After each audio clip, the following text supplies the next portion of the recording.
Bem-aventurados os que têm fome e sede de justiça, porque eles serão fartos. A paz do Senhor Jesus, queridos. Quem está falando aqui é o presbítero Rangel Bispo.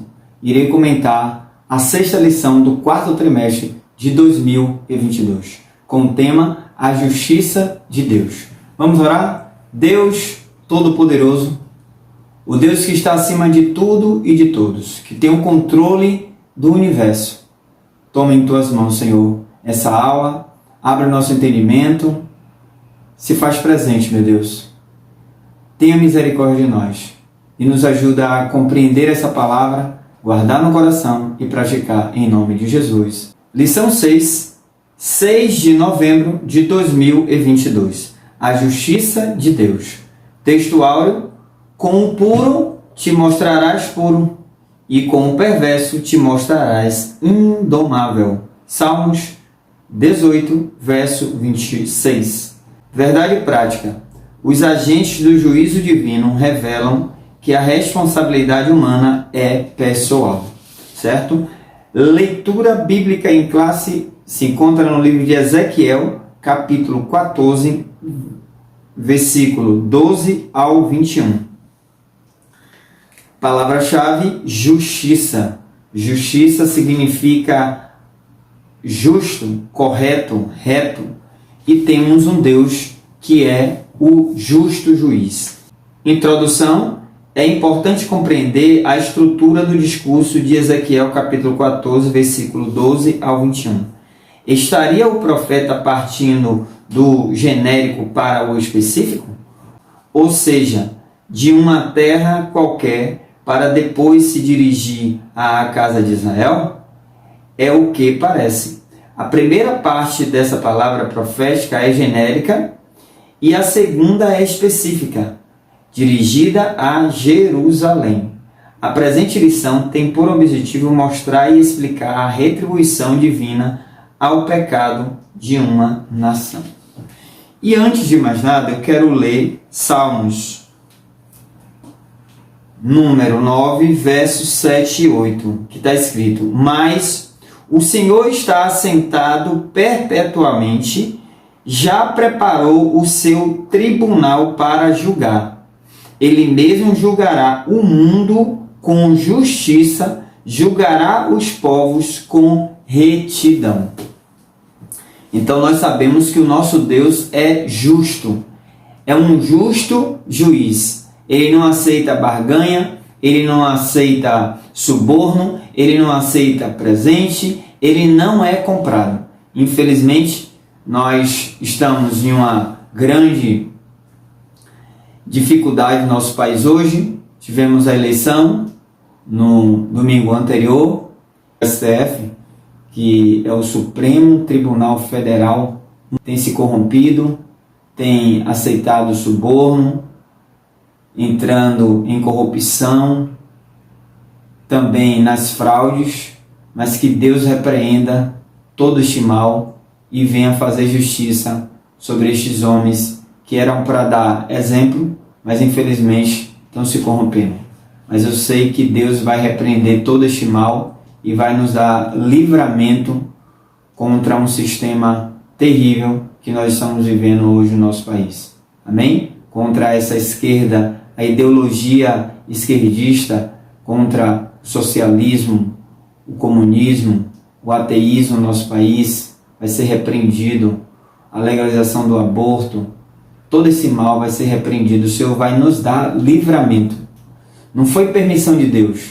Deus vai nos dar livramento em nome de Jesus. Você crê? Amém. Espere, aguarde, que Deus fará coisas grandes no nosso Brasil em nome de Jesus. Tópico 1. Sobre a identificação do juízo divino. O discurso profético. À luz das Escrituras, ficamos sabendo que a ira de Deus nunca acontece sem uma justa causa e nem mesmo sem um aviso prévio. O Deus Javé de Israel procede dessa maneira para oferecer oportunidade de arrependimento. Ou seja, o Senhor nos dá o aviso prévio. E o Senhor estava usando Ezequiel para avisar o povo, para o povo poder se arrepender. Mas infelizmente o povo não estava dando mais ouvido à voz do profeta.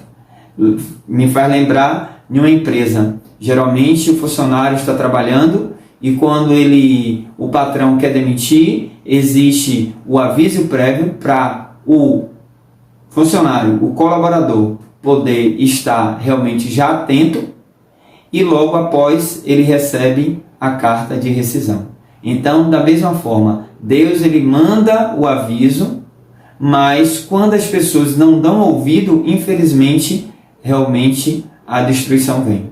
Aí, em Jonas capítulo 3, versículo 10, Deus envia o profeta Jonas para uma nação ímpia e Jonas começa a pregar o juízo. O povo, o líder maior e o povo se arrependeu e houve um livramento ali de milhares de pessoas ali foram livres da morte porque eles se arrependeram, ele se converteu. Em 2 Crônicas 7,14 está escrito: se o meu povo que se chama pelo meu nome orar, se humilhar, se converter dos seus maus caminhos, então eu ouvirei dos céus, perdoarei os seus pecados e sararei a sua terra. Deus sempre dá oportunidade de reconciliação, mas quando as pessoas não querem dar mais crédito, não querem mais dar ouvido, infelizmente o juízo vem, a justiça de Deus vem. A primeira parte do oráculo: quando uma terra pecar contra mim, pode se aplicar a qualquer povo e em qualquer lugar e época. Observe que Deus estava usando um profeta na Babilônia, Ezequiel, estava usando Jeremias em Jerusalém para anunciar. E seja lá qual for a época ou lugar. Jonas estava em Nínive, uma nação pagã, ímpia, mas Deus também usou o profeta para anunciar o juízo. Então, o Senhor avisa e nós temos de estar atento a todo momento, porque Deus fala através da palavra, de uma pregação, e nós temos de estar atentos, sensíveis para ouvir o aviso prévio de Deus. A palavra profética esclarece muito. É um mal que vem sobre a nação, é uma carestia, é uma pandemia quando veio, como realmente veio há 2 anos atrás, e várias dificuldades que acontecem, que a gente vai ver ao longo da lição, por conta do pecado. Não quer dizer que todo mal que vem é por conta do pecado, porque nós podemos lembrar de Jó. Jó não tinha pecado, mas foi uma permissão de Deus na vida de Jó. Então nem tudo é pecado, nem todo mal que vem sobre nossas vidas é questão de pecado. Temos de analisar, tem situações realmente que vêm sobre a nossa vida por conta do nosso pecado, por conta dos nossos erros. Infelizmente vem o juízo de Deus sobre nossas vidas. Mas que Deus tenha misericórdia de nós e nos ajude a estar sempre sensíveis para ouvir a voz do Senhor. Descrição dos agentes do juízo divino. É Javé quem manda as chuvas e fertiliza a terra e os campos. É Deus que é o Criador de todas as coisas. É Ele que manda a chuva, Ele é que dono de tudo e de todos. É o Todo-Poderoso, o Eu Sou, o que faz acontecer. Mas o povo de Jerusalém estava, ao invés de agradecer ao Deus Todo-Poderoso, estava agradecendo a Baal, dizendo eles que era o Deus da chuva.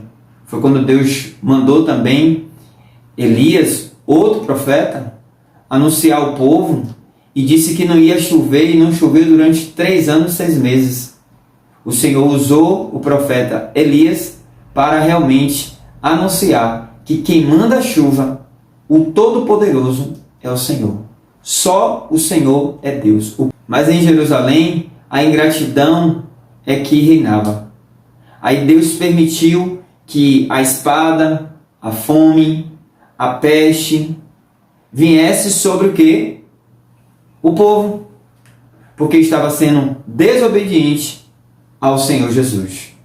Podemos afirmar que essas palavras proféticas é para qualquer nação e qualquer época. Não esqueça, Deus é o dono de todas as coisas. Ele é o Deus que é verdadeiro, o Deus vivo, o Deus que domina todas as gerações. Ele não perdeu o controle dessa geração. Ele não perdeu o controle do nosso Brasil. Ele não vai permitir. Tem uma igreja que ora, que clama, e ele não vai permitir que esse mal venha sobre o nosso Brasil. Eu profetizo um grande livramento do Senhor sobre a nação brasileira. Amém? Receba a bênção do Senhor sobre a tua vida e sobre o nosso Brasil, em nome de Jesus. Tópico 2. Sobre a petição que Deus não atende.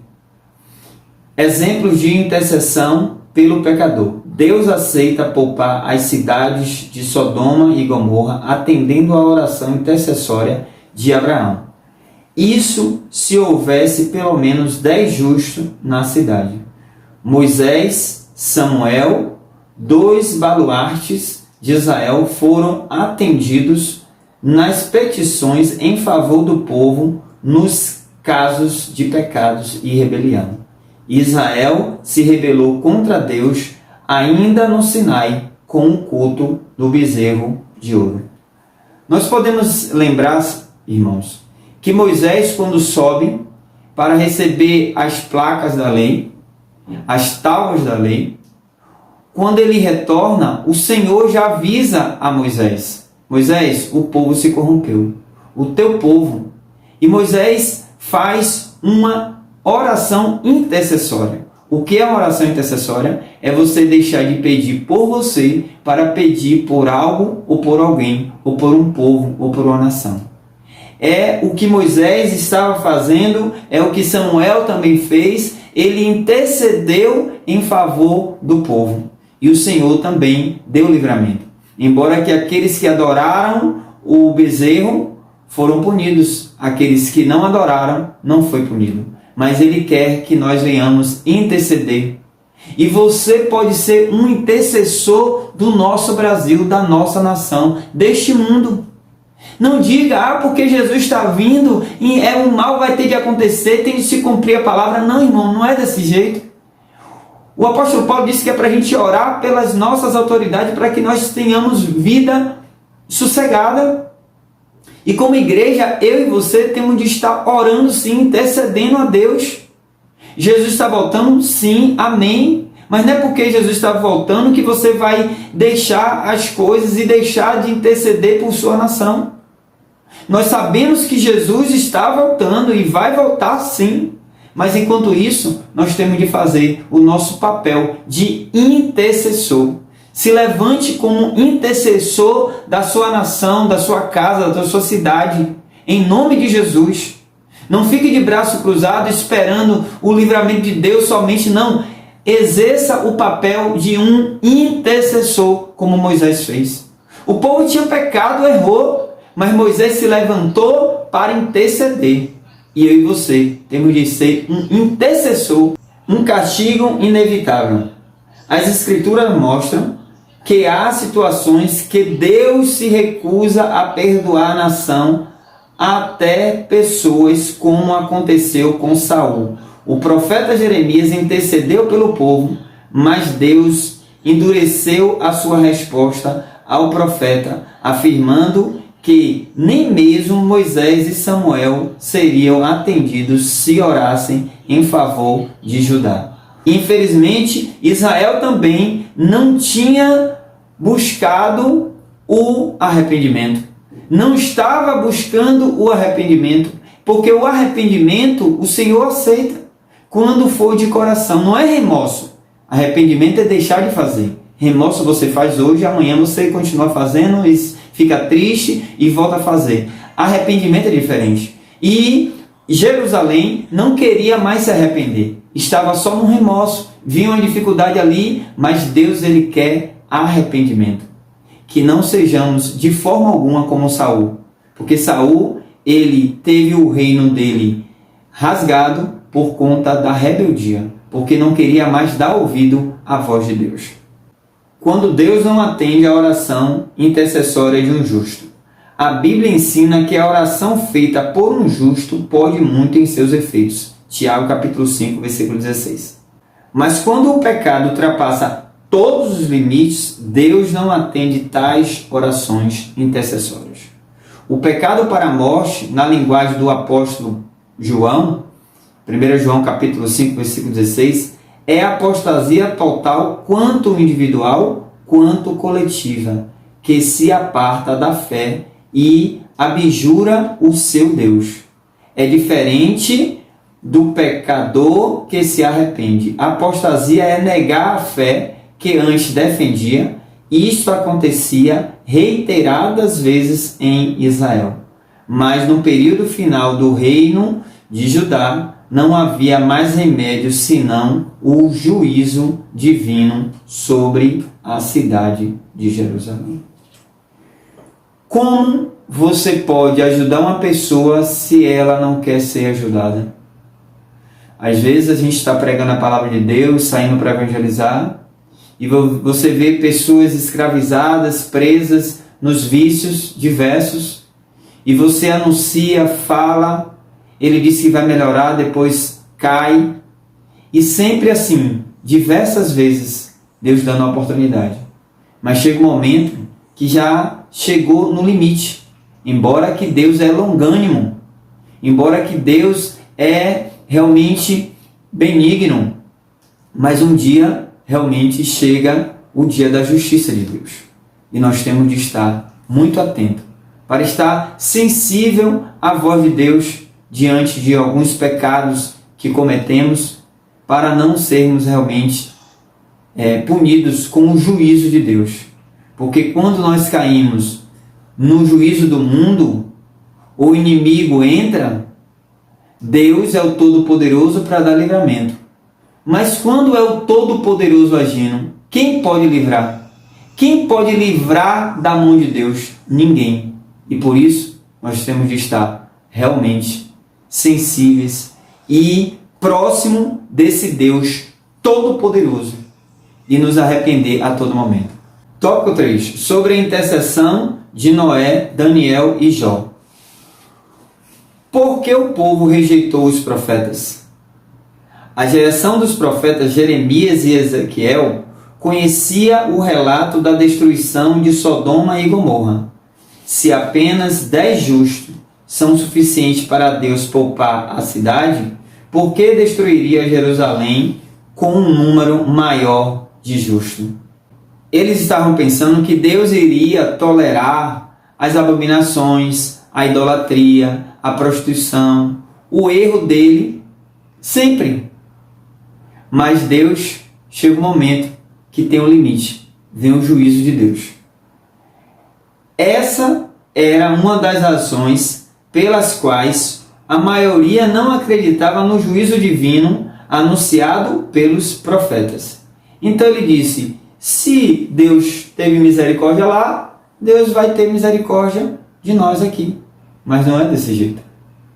Deus, ele realmente, ele quer santificação. Noé, Daniel e Jó. Por que Daniel? Há quem se surpreenda em ver o nome de um jovem entre dois grandes e antigos patriarcas.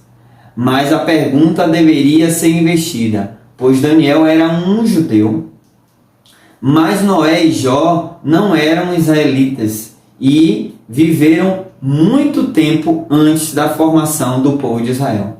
Porém, eram exemplos de justos reconhecidos de todo o povo, pois adoravam e serviam o mesmo Deus, Javé de Israel, Criador do céu e da terra.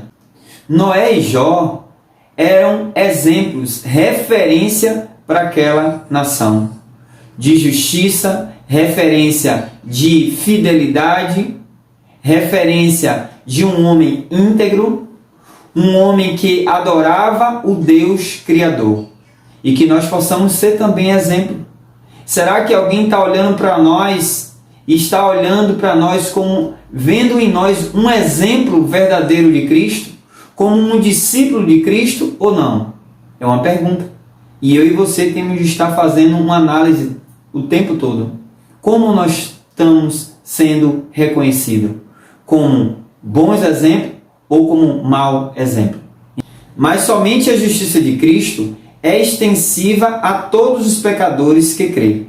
Romanos 3, 22 está escrito: isto é, a justiça de Deus pela fé em Jesus Cristo para todos e sobre todos os que creem, porque não há diferença, porque todos pecaram e destituídos estão da glória de Deus. A justiça de Deus opera em nós através da fé em Jesus Cristo.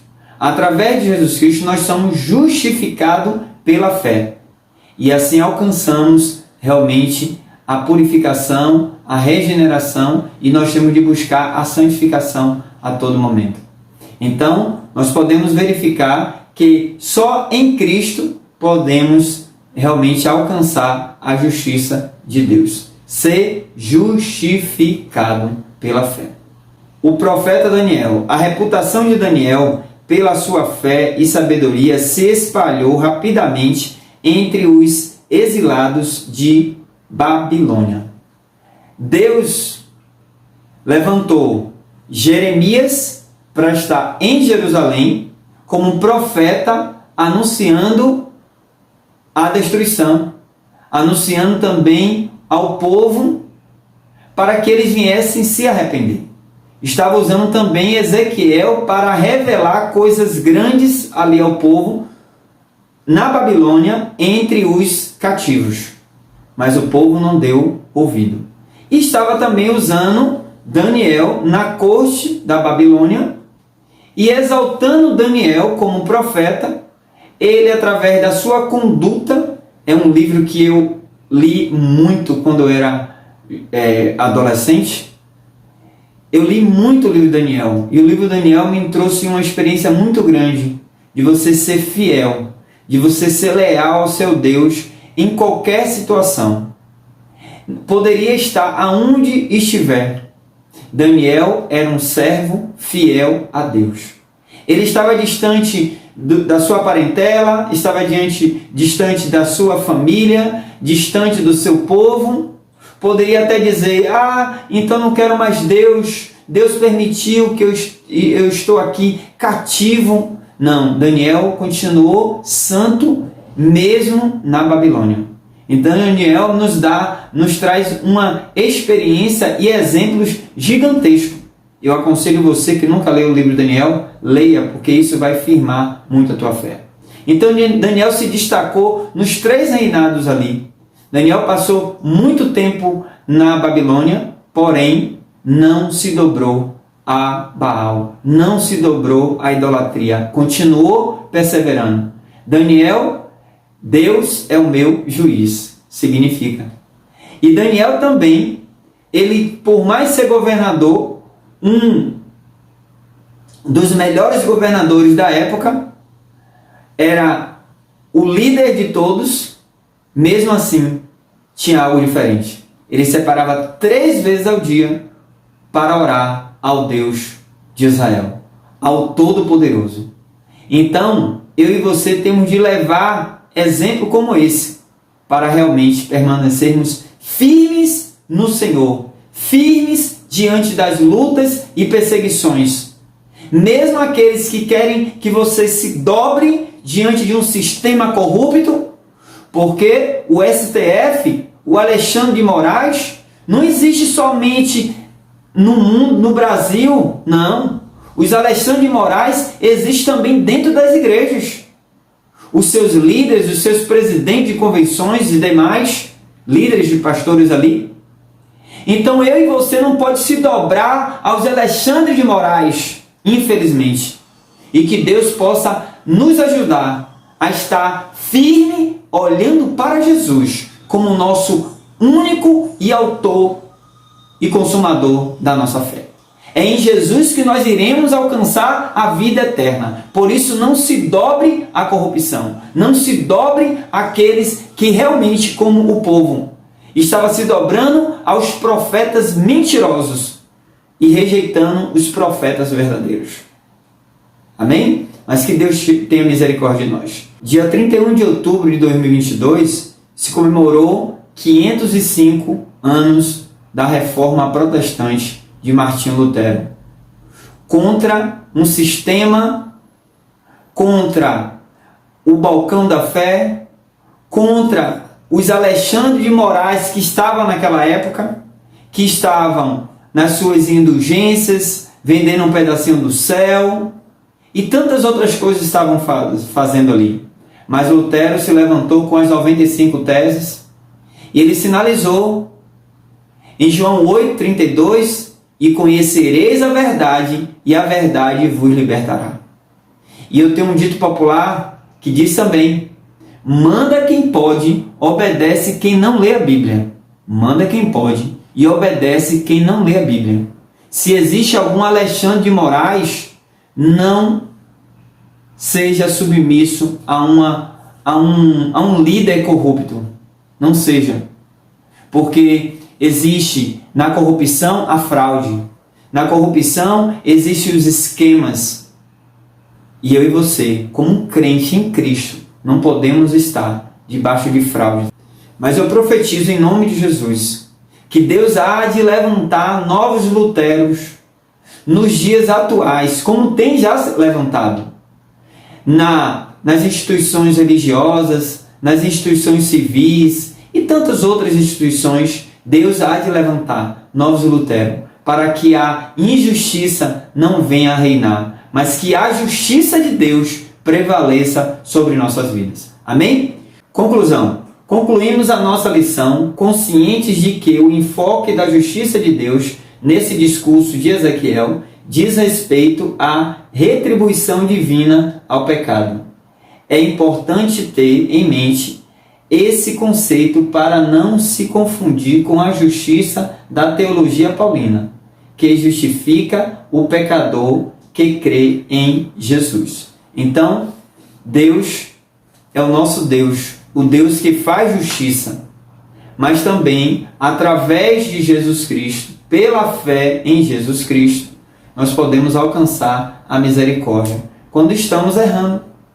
Porque o arrependimento, diz a palavra do Senhor, que aquele que confessa e deixa, alcança a misericórdia. Então, o arrependimento também, quando exercemos, alcançamos a misericórdia de Deus. Amém? Deus abençoe. Se você gostou desse canal, se inscreva, comente e nos ajude a compartilhar a palavra do Senhor.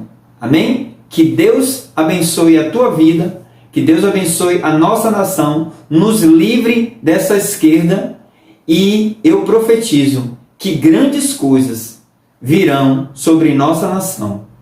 Em nome de Jesus. Deus vai destruir e vai envergonhar todos aqueles que se levantar contra a igreja do Senhor. Porque a ordem do Senhor é: as portas do inferno não prevalecerão contra a igreja do Senhor. Amém? Fica com Deus. Abraços.